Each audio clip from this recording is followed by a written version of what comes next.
Hey, everybody. Streaming time. First person who gets on, let me know if you can hear me. Always like to double check. The beard is getting deeply real, as is the hair. I really need to get a haircut.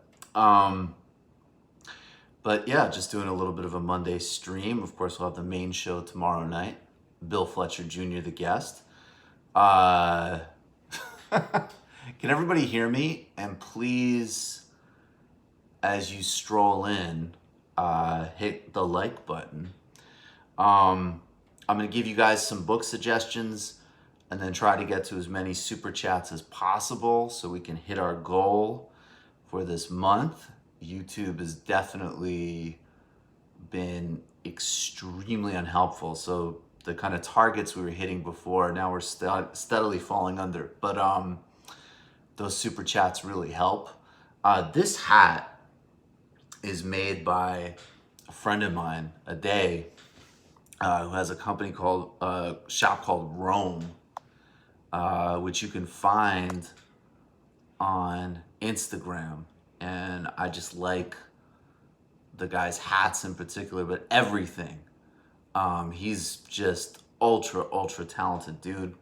I'd also suggest, if you can, go to tmbs.fm.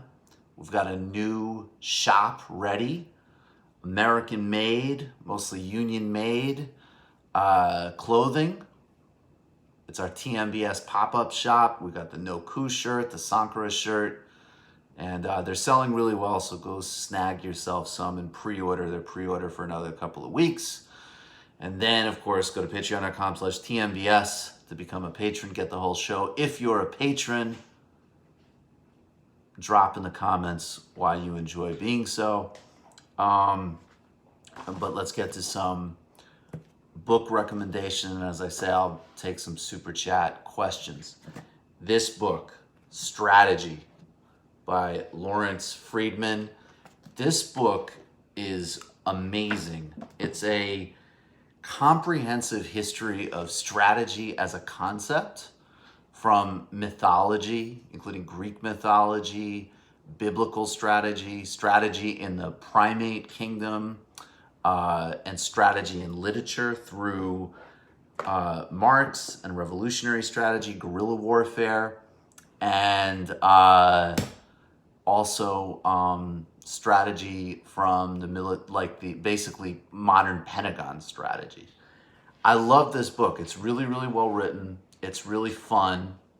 And, as I'm always sort of banging on about, it's kind of like the mindset that we need a lot more of on the left and in politics generally. So this book, if you can, if you want, check it out at your local library, or of course, independent bookseller. Never use Amazon. Go to independent booksellers, which there's this bookshop platform actually online, which is great for that. All right, let me do another here. People are constantly asking. I don't even know if I think there is a TMBS Goodreads, but we haven't done it. This book came out in the late 90s. It's called One World, Ready or Not, by William Greider. And unfortunately, William Greider passed away a couple of years ago, but he was like kind of the premier left labor journalist who understood globalization. He understood corporate globalization. He understood how the globalization project worked. He understood the relationship basically between trends in global capital and displacement of American workers, and sort of like the future of outsourcing and how all of these issues would fit together. And he's also somebody who had a really smart analysis, thank you, Jeremy, of the Trump election, which he wrote in 2016. And this book is a great foundation of that. It's really interesting. There's this chapter in the beginning called The Ghost of Marx.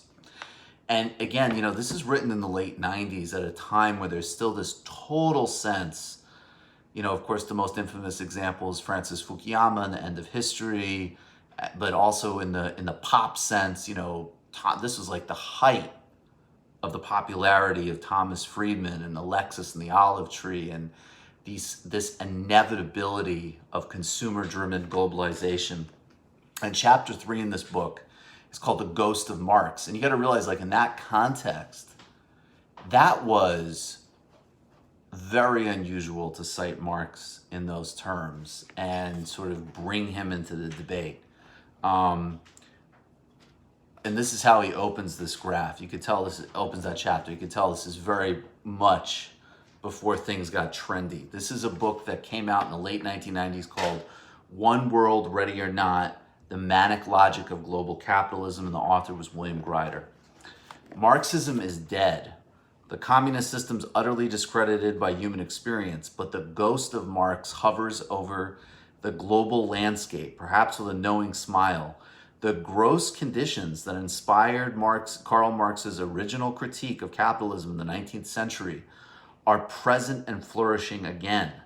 The world has not only not reached the end of ideology, but the beginning of the next great conflict over the nature of capitalism. The fundamental struggle, then as now, is between capital and labor. The struggle is always about how control of the workplace and how the returns of enterprise shall be divided. In both dimensions, capital is winning big again, claiming a larger share of returns and asserting greater control over employees, just as it did in Marx's time. The inequalities of wealth and power that Marx decried are marching wider almost everywhere in the world. The imbalance of power today leading to many similar excesses and social abuses. This book, One World, Ready or Not, by William Grider. Now, it's interesting, again, because to his credit, and I wouldn't recommend this book because of his interpretation of Marx. I recommend this book because in order to understand where we are now, you really need to understand 1990s globalization, just as you need to understand the Bill Clinton, Tony Blair third way period. And but it's very good to just historically contextualize. Basically, when talking about Marx wasn't trendy, when there wasn't a kind of, a certain sort of revived political culture around it. But he's absolutely right in terms of obviously the ongoing relevance of it. Have you read M.M. Roy? It revives with some of the humanistic elements you've been talking about, God bless. A little bit, and I quote him in my book, and I actually certainly look forward to reading him a hell of a lot more and potentially talking about him with Vijay Prashad. July 1st, 2 guests on TMBS. Stavros from Cumtown, which is going to be we're going to have a lot of fun. And then the first guest on that show is going to be returning champion Vijay Prashad, which I'm really excited about. Actually, because you mentioned that, I am going to plug my book a little bit, which is, I have to say, guys, it's selling really well and the reviews are really good. The feedback's been great. I'm really honored and I really appreciate it. So, of course, Against the Web, Cosmopolitan, Answer to the New Right. And this idea of cosmopolitan socialism, or this global humanism that is rooted in a universalist understanding of people's shared aspirations, similar materialist demands and conditions, but also cultures genuinely cross-pollinating. I know, and it might need to be renamed or reframed, but I know that this is core to the answer to reactionary politics, to ahistorical anti-politics, what you see with people like Sam Harris, which is, of course, laden with ideology, but they don't know it. And also, the extraordinarily toxic, extraordinarily performative and stupid woke stuff. I know that this cosmopolitan socialist standpoint, and even like a practical example, like the conversation last week, if you haven't seen it yet, with Shaki and myself on South Africa, and what the different dynamics are in terms of post-liberation South Africa and their policing situation, which has ongoing vicious brutality even after the ANC's historic liberation from apartheid and the systems we see in the United States of police violence, class structure, and racism. That sort of truly global conversation, it's ironically against the sort of woke proliferation, is it's genuinely global. It's not just an export of American soft power. And Alex Huckley has a really good piece and really good critique of that in Damage Mag. Guys, okay, so actually let me read from this, and I'll just, as I always say periodically, if you haven't yet, smash the like button. This is the beginning of chapter 5 in Against the Web. The answer to the IDW and the New Right in general is an internationalist socialist synthesis that's all about global and materialist politics. The alienated and confused young men who flock to someone like Jordan Peterson obviously won't be won over by a left telling them to constantly acknowledge and question their privilege.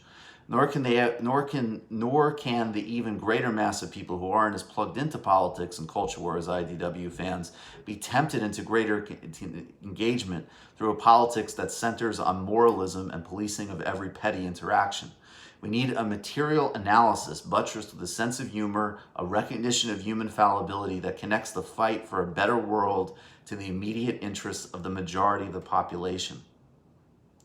And I go on to, among other things, talk about the Freedom Charter of the African National Congress, which everybody would read, and also the Freedom Budget that A. Philip Randolph put across in the 60s. What we need is a cosmopolitan socialism based on real material needs that expresses itself in criticism, art, movement building, and everything else that drives politics.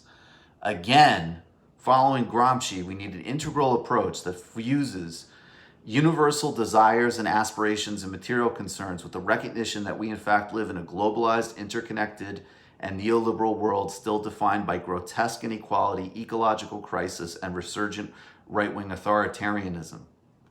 And I actually go on, that's actually the same graph where I quote M.N. Roy through Bhaskar Sunkara in his great book, The Socialist Manifesto, which is, of course, another book that I actually recommend to everybody.